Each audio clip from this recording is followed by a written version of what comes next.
I'm Bridget Stomberg. And I'm Lisa DeSimone. And this is Taxes for the Masses. Today's episode is on Hunter Biden's guilty plea to tax-related misdemeanors. In June 2023, Hunter Biden, son of President Joe Biden, reached a plea agreement with the U.S. Attorney for Delaware. Hunter pled guilty to 2 federal misdemeanor counts of failing to pay his taxes. In today's episode, we discuss the general fines and penalties individuals can face related to their taxes and discuss the details of Hunter Biden's case in light of those rules.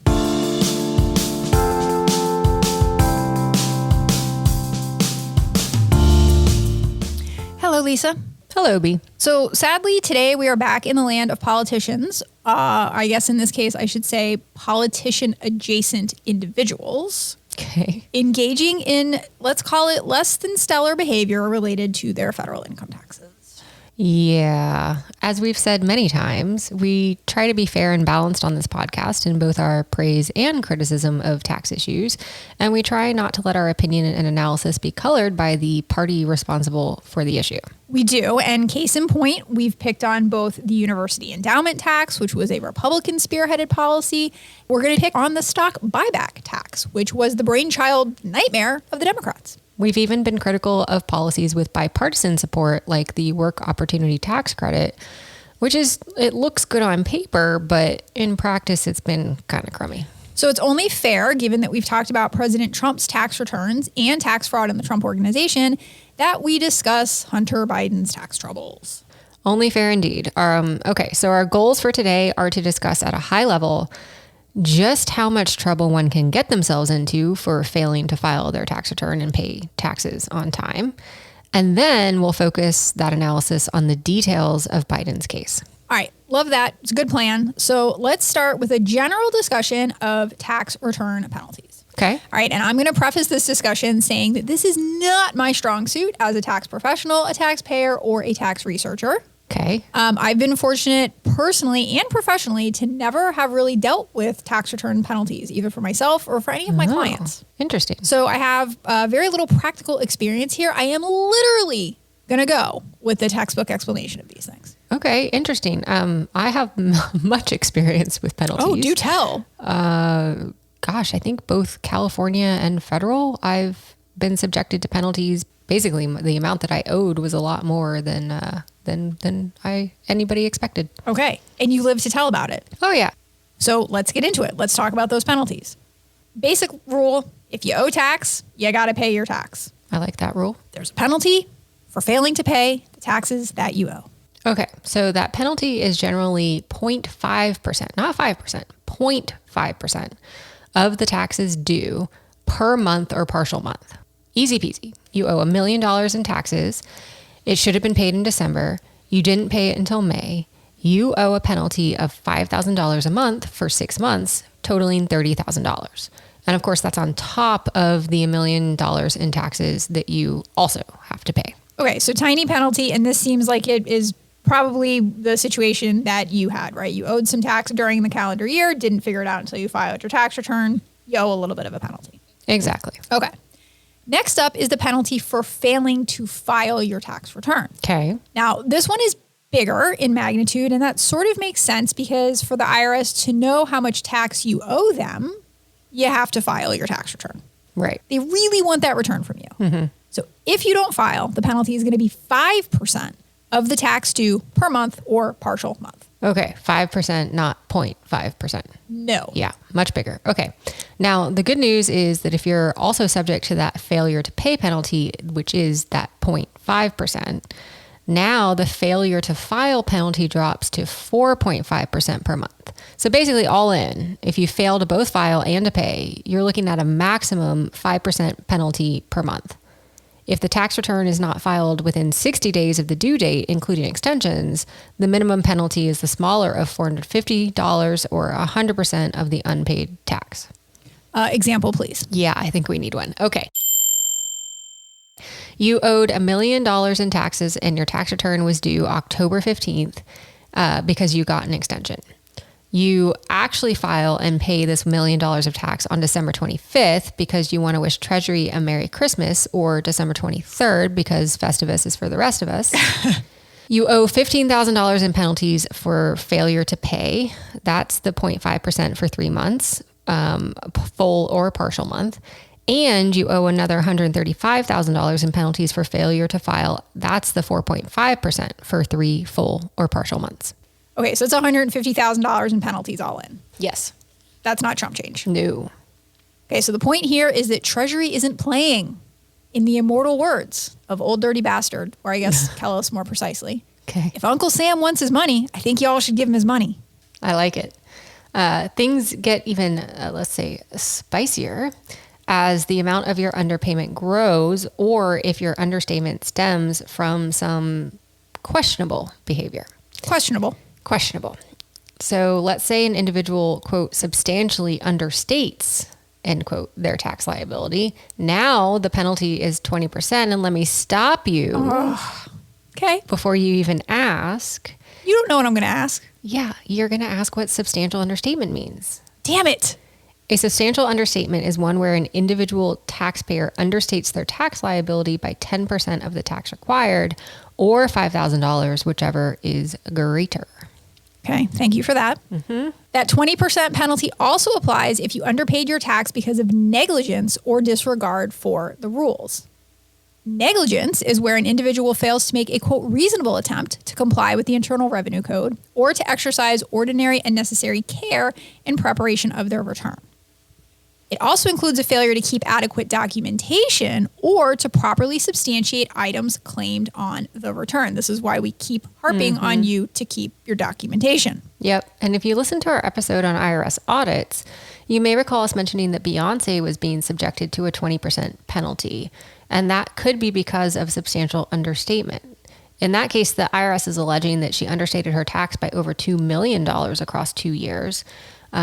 Or it could be because many of the adjustments the IRS was proposing to her tax liability stemmed from an alleged failure to properly substantiate deductions claimed. So in either case, this penalty makes sense for her. It does seem to track. So disregard of the rules must be careless, reckless, or intentional. And an example would be if the taxpayer doesn't even try to determine the way something should be accounted for on their tax return. So you just do what you want to do without trying to figure out what the rule is. Or if you know how it should be accounted for and you just do something contrary without adequate support. Okay, so fun fact. Go on. An individual can actually avoid this penalty if they do something contrary to a rule or regulation, as long as they disclose what they are doing and are acting in good faith. Okay, that's pretty cool. And it seems fair because it's basically giving taxpayers an opportunity to disagree with a rule or a regulation, assuming that they have a reasonable basis for their argument. And they can do that without exposing themselves to a potentially hefty penalty. So you just got to tell the IRS, I'm doing something different because I don't agree with you. All right, so we got that 0.5% for failure to pay, 5%-ish for failure to file. What else do we have to worry about? We don't have to worry about anything because we aren't recklessly disregarding the tax law. Good point. I'll rephrase. What other penalties do taxpayers in general have to worry about? The big one is fraud. Oh, okay. Taxpayers are penalized 75% of the tax that is underreported because of fraud. Wow. Yep. And fraud, according to the IRS Fraud Handbook, which I'm sure is going to be everyone's next summer reading material, is defined as intentional wrongdoing with the specific purpose of evading a tax known or believed to be owed. So it requires you both having a tax liability and fraudulent intent. Okay. And it's important to know that the penalties that we've been discussing here are all civil penalties. Yep. They're monetary penalties imposed on taxpayers for violating statutes. But there's also the possibility of criminal penalties related to taxes, and those can result in prison sentences. Dun, dun, dun. Because the stakes are higher with criminal penalties, so is the burden of proof. The IRS can assess civil penalties outside of a trial when there is, quote, clear and convincing evidence. But in order to assess criminal penalties, there's typically a trial and the government must prove guilt beyond a reasonable doubt. Now this is getting exciting. I'm glad you're excited. I am excited. So the IRS Fraud Handbook helpfully points out that avoiding tax is not a crime. Taxpayers have the right to try to minimize their taxes by legitimate means within the parameters of the law. It's only evasion or fraud that is a potentially criminal act, and that involves intentional acts to deceive the IRS to reduce your known tax liability. That's right. A taxpayer can be prosecuted for a crime if they willfully attempt to evade tax. So if you go over to that IRS tax crimes handbook, you'll see that any person who willfully attempts to evade tax shall be guilty of a felony and fined up to $100,000 or imprisoned for up to 5 years. In contrast, willful failure to pay taxes or file a tax return is only a misdemeanor and comes with a penalty of up to only $25,000 or imprisonment for up to 1 year. Yes. So failing to pay, failing to file, misdemeanor, you can still go to jail though. Fraud, felony, you can go to jail for 5 years. Mm-hmm. So who is committing tax fraud, of course, besides Al Capone? Yes. Well, tax fraud offenders make up less than 1% of all offenders sentenced under the U.S. Sentencing Commission. So it's a pretty small group. And without any judgment in my voice, which is very difficult for me, let me say that offenders tend to be male, almost 70% male. They tend to be white, and they tend to be middle-aged. Okay. Nearly 2/3 of tax fraud offenders are sentenced to prison for an average length of 15 months. Okay, that's a long time. Yeah. I mean, let's be real. No one hates filing their taxes more than I do, but it's way better than spending 15 months in prison. I don't know. According to The Office, prison may not be so bad. I don't want to find out. Thank you.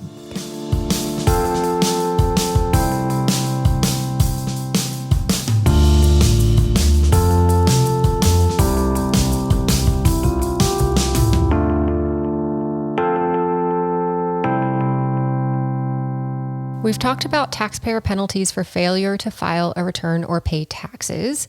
Let's move on now to talk about the details of the Hunter Biden case. And I'm going to preface this discussion by saying that the press coverage of this case, I'll say, lacks some of the detail that we've seen in other topics that we've discussed on the pod, like Trump's tax return, like fraud in the Trump organization.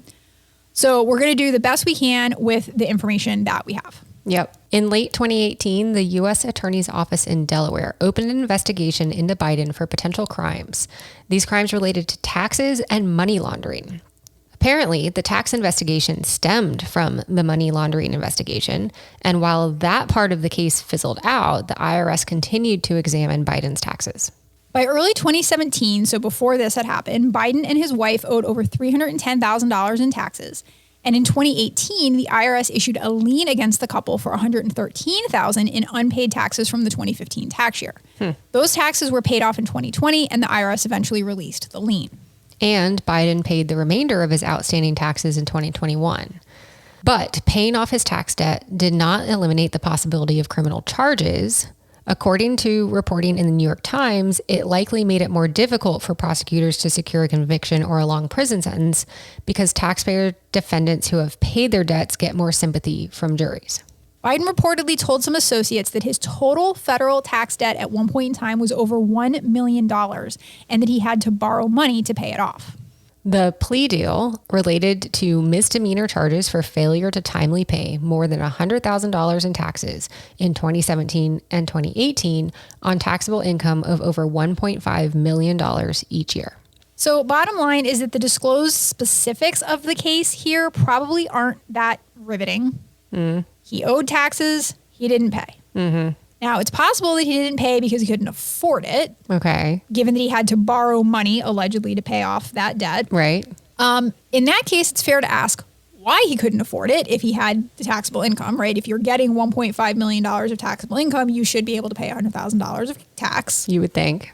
It's possible always that this income came from a source where withholding wasn't required. I know there's some speculation that maybe it came from dealings with some foreign entities. Maybe they didn't withhold tax on it. It also could be the case that he just didn't know that he had a tax obligation. We have no idea here. We don't have any details on why he didn't pay that $100,000 of tax that he owed. Okay. But in any case, the crux of the controversy here, I think, is whether the Justice Department went easier on Hunter Biden than it has gone or would have gone on other taxpayers simply because he is President Biden's son. And that is exactly what the Republicans are alleging in this case. I don't think anybody's really up in arms over the content of the tax return. It's the treatment of Biden after this tax deficiency was uncovered. Yep. And they're frankly, maybe something here to that argument. In April of 2023, an IRS supervisor who had been overseeing the investigation into Hunter Biden's taxes came forward to allege political favoritism and asked Congress for whistleblower protections. And this is where it gets quite frankly dramatic, right? Yeah. So this IRS supervisor was an individual named Gary Shapley. I hope I'm saying that correctly. He's a 14-year employee at the IRS. And it's not just him. There is another unnamed whistleblower who also came forward around the same time. Mm-hmm. Shapley alleged the Department of Justice provided preferential treatment, slow-walked the investigation, and did nothing to avoid obvious conflicts of interest in this investigation of Hunter Biden. Interestingly, the U.S. attorney in Delaware who oversaw the investigation, David Weiss, is a Trump appointee, but he needed buy-in from fellow U.S. attorneys in other cities that would have jurisdiction over the tax case. Allegedly, he reached out to U.S. attorneys in D.C. and Los Angeles, both of whom are Biden appointees, and was denied their cooperation. He also requested special counsel authority for himself to charge the case in D.C. and was denied. And this is no bueno, because even though U.S. Attorney Weiss and U.S. Attorney General Merrick Garland told Congress that Weiss had full authority over the investigation and that there was no conflict of interest, Shapley's allegations basically undermine those claims. Mm-hmm. The whistleblowers also alleged that their investigation was slowed down in 2020, right around the time of the presidential election. IRS investigators apparently wanted to conduct search warrants in Hunter Biden's residence and Joe Biden's guest home, but were denied. So based on the evidence they did have, IRS investigators recommended that Biden be charged with felony tax evasion and filing false returns for 3 years and misdemeanor charges for another 5 years. All told, investigators recommended 11 counts, including both misdemeanors and felonies. But the U.S. attorney allowed Biden to plead guilty to just 2 misdemeanor charges.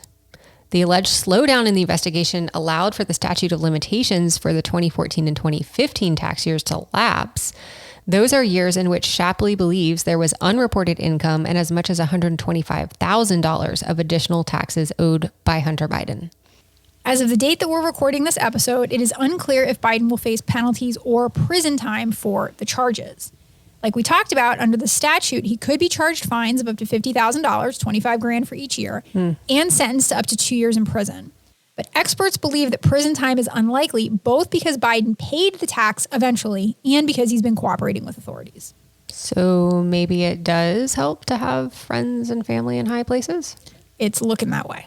I only have friends in low places. I got friends in low places.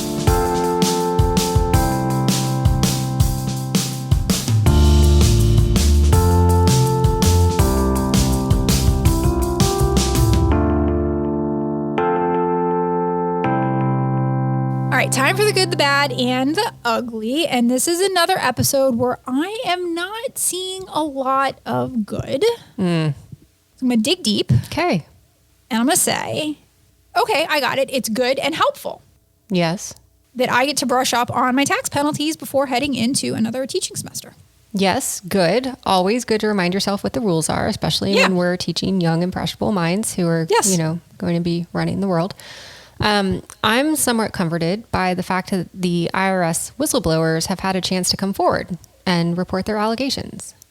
I mean, Republicans are more than happy to listen to anything at all that they have to say. Yep. But it's getting a decent amount of coverage in the press more broadly. And my point is that we should have checks, balances, and whistleblowing protections in government. And while the reasons why we need those checks, balances, and whistleblowing protections are not great. No. The fact that these IRS employees are availing themselves of those protections suggests that they at least appear to be somewhat working, which I find encouraging. Yeah, I like that. So I guess even though you'd like to think that the existence of whistleblower protections would actually stop agencies from retaliating in the first place. Yeah. But at least that even when they don't, it's comforting that whistleblowers have some recourse. Yes. All right, so can we move on? Yes. All right, thank you. Because I think this is also another episode where I'm going to propose we portmanteau the bad and the ugly to the bugly. Excellent vocabulary. Because I'm really struggling to make any kind of distinction here. Fair enough. On to the bugly. Where do we begin? Yeah. There's so much about this that just does not look good. No. So we both are or have been CPAs, certified public accountants, at one point in our lives. And the idea of independence in fact and appearance has been drilled into us repeatedly.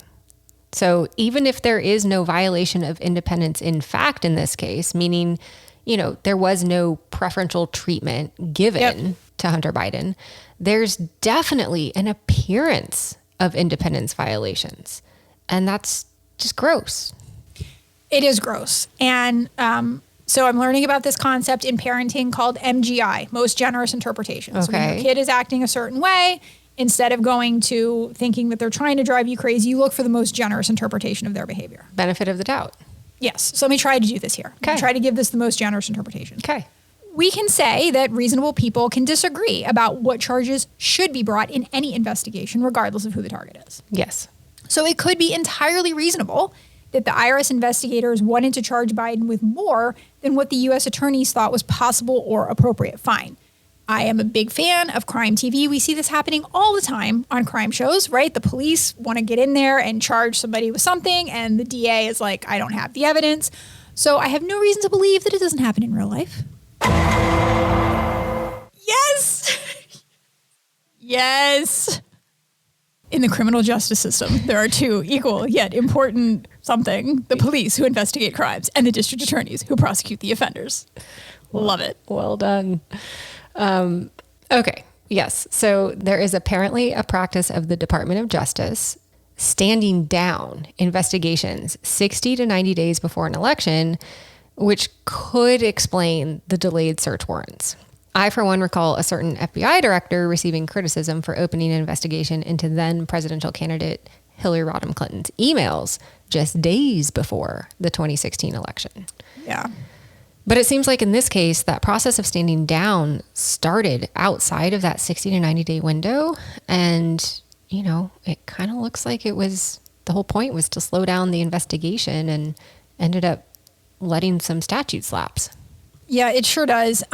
And we haven't mentioned this already, but the whole reason that Mr. Shapley, that IRS supervisor, had to request whistleblower protection in the first place is that, according to his congressional testimony, he, who seems to be a very competent, very qualified, high-performing agent, was passed up for promotion right after raising his concerns, and that the IRS has, quote, taken every opportunity to retaliate against him and his team. Yeah, and by his own account, he's not like some radical political operative in the IRS. He describes himself as having no political activities. He's never given $1 to any campaign or even had a campaign sign on his lawn. He appears to just be a regular guy trying to do the right thing for the IRS, an agency that we've mentioned repeatedly is under-resourced and the subject of so much scrutiny and ridicule these days. Yeah, the regular hardworking guy gets the shaft while the president's son gets what sure does look like a little bit of a free pass. I just want taxes and tax enforcement to be less dramatic. Or maybe because it is dramatic, we should have a crime show about taxes at the Law and Order Taxes Unit. I'm getting skeptical face. I've left my co-host speechless. Win. All I do is win. I got nothing.